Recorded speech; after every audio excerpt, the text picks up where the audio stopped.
Aloha mai kako o Māhea Ahia, ku'inua. Hello, welcome. I'm Māhea, and I'll be talking about disability in Hawaii. So let's start with some Hawaiian language terms. Pilina. Pilinas are relations, and that's to the Aina, to humans, the non-human world. Aina is more than dirt, it's our land and our waters, really that which feeds and nourishes us. Ohana is our family. Comes from the oha or the kalo plant, which we'll be talking about. And kaya ulu, our community. So these are really important terms because from a Hawaiian worldview, the family, the community, the extended kinship are what take care of each individual person. We have mana, which is power, pono, which is righteousness or really ethics, our kino, which is our body or forms. And we should really acknowledge that there is no Hawaiian language term for disability. The closest that we use today would be e'epa. Our Hawaiian language dictionaries tell us that e'epa is someone who is special, extraordinary, incomprehensible, abnormal, peculiar, with miraculous powers, wondrous, deformed, strange. It also has a secondary meaning of trickery and deception, which is more of a kolohe or mischievous kind of tone to it. And our cousins in the Pacific, in Guahan or Guam, their Chamorro word is dakun. There's also a kino e'epa, which is a spirit body or a strange form, often supernatural. Ihepa is someone who behaves foolishly. And so there's kind of a tone difference between ihepa and e'epa.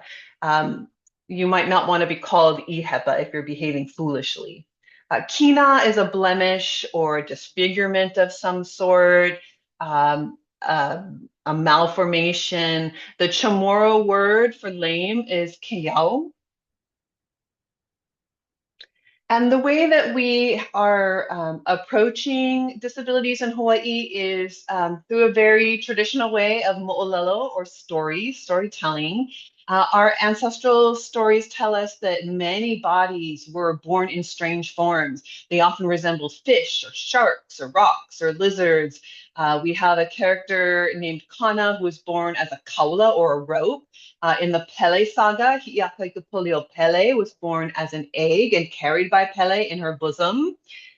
We have the first family, the first Kanaka, a story of Haloa Nakalau Kapalili, Haloa who like quivered in the wind.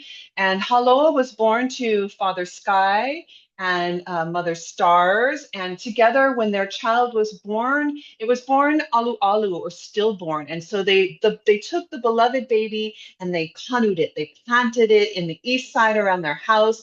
And miraculously, what grew was the first taro plant, the kalo. And so this Pepe Epa, this wondrous baby, was born to the first family. And this is significant because they went on to have a second child, also named Haloa, and that is the first human, the first Kanaka Maoli. And so this first family had this reciprocal relationship with the elder sibling, Haloa Nakalau Kapalili, the kalo plant, taking care of the younger, and the younger protecting the older. So this reciprocity of nourishment and caretaking was very important to our ancestors. We had all kinds of other stories that you can come back and look through, but basically what we wanted to exhibit is that folks that had non-normative bodies or abilities were valued members of community. They contributed just as everyone else did. And we look to our ancestral time for connection, to increase our mana, to maintain pono, and knowing that we were an oral culture, very place-based relationally, our olio, chants, have healing properties. And so all of these chants that are storied and that we sing to each other, they remind us of those connections that were definitely broken during settler colonialism. To review settler colonialism is when colonizers come in and they need the land, but they choose to stay. And it's a structure, it's not a single event, it's ongoing. We still see colonial practices today, but the erasure and replacing with a new culture disconnects people to their land through ownership of land, like capitalism, and all of the isms. What's most important here is that our land and our bodies to Kanaka are intricately connected. So when there's destruction or harm to one, it is a harm to everything and everyone. Our Maori cousins remind us that when healing from these disconnections, we must practice decolonial health, healing intergenerational trauma, and looking at things in the holistic view on health and well-being, and really focusing on the collective versus just an individual care. Now that we're passing through the Renaissance time of the 70s and into now with our language and our cultural and our healing revival, we're really working now to intentionally dismantle ableism. And so I've created a timeline here. On the left is a lot of context so that you can go back and look at it if you're interested. But some of the things that I wanted to point out is in 1830, Hansen's disease really impacted our Kanaka culture. In 1865, Palau Papa was designated as a place to take those with Hansen's, or what they called leprosy back then.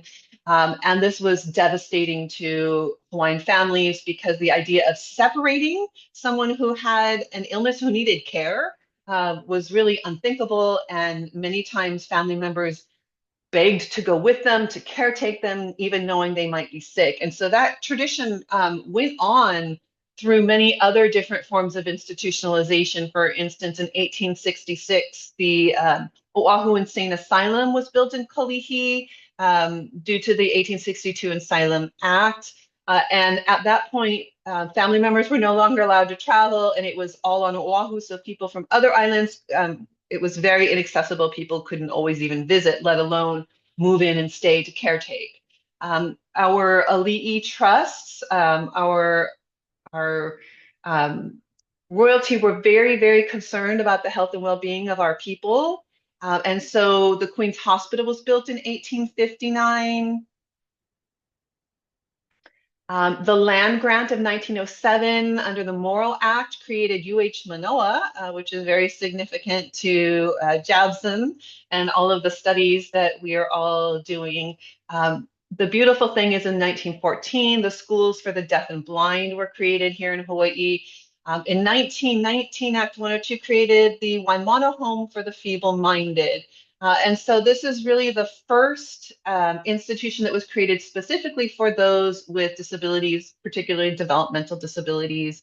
And by 1930, the territorial mental hospital was moved over to Kaneohe. And by 1939, we had an entire territorial department of institutions, which oversaw all of the different kinds of things, including Waimana Home, Waile'e Training School for boys, and Kawailoa for girls, which were boarding schools, as well as the prisons and prison camps. It was very much in the press, lots of complaints of overcrowding and poor care. And so when the vets returning from World War II came back with their own disabilities, it increased the problem, and we saw a really big rise in advocacy movements. And so we see in the larger patients' rights movement and the decentralization of medical care back into the community. This was a good move for Kanaka. In 77 is the Hawaii Disability Rights Center. We also have our UHM Center for Disabilities, which was created along with their conference on disability and diversity. And one of the main journals, Review of Disability Studies, International Journal, through them. And of course, all of our LEND change makers trying to work at dismantling ableism and helping folks access care. We know that many of the barriers have to do with relationality, with that Pilina, and building trust with care providers. For many of our communities, they're afraid to seek care for social, cultural reasons of shame and misunderstanding and language. And cultural attitudes about those who are sick or disabled. And they're seeking more cultural, holistic kind of care, more intergenerational methods of care for our whole families that can move beyond the economic barriers. Which brings us to our final questions, like what might Indigenous perspectives offer to us here in Hawaii? How might we integrate Hawaiian perspectives more intentionally and thoroughly in our individual and collective practices? And so I'll leave you with this quote by Leah Lakshmi Peepsna Saramasina.